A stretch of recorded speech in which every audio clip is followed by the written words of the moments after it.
Tingnan niyo po, pag may problema ka, subukan mong matulog. Hindi ka makakatulog ng mabuti. Minsan nga, mababangungot ka pa.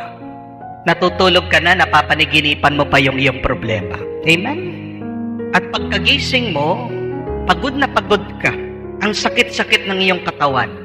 That is what we call fatigue. Kung paano mo iniwan yung problema, natulog ka, nandun pa rin yung problema. Yung iba, para makapagpahinga daw, manonood ng TV, manonood sa internet, manonood ng sine. Pero pag meron kang problema at nanonood ka, hindi ka makapag-focus dun sa iyong pinapanood. Hindi ka makapag-enjoy. Tumatakbo yung iyong isip dun sa iyong problema. Iniwan mo yung problema, pagkatapos mong manood, nandun pa rin. Kaya ano yung ginagawa ng iba? Nilulunod yung kanilang isip sa alak, sa bisyo, sa drugs.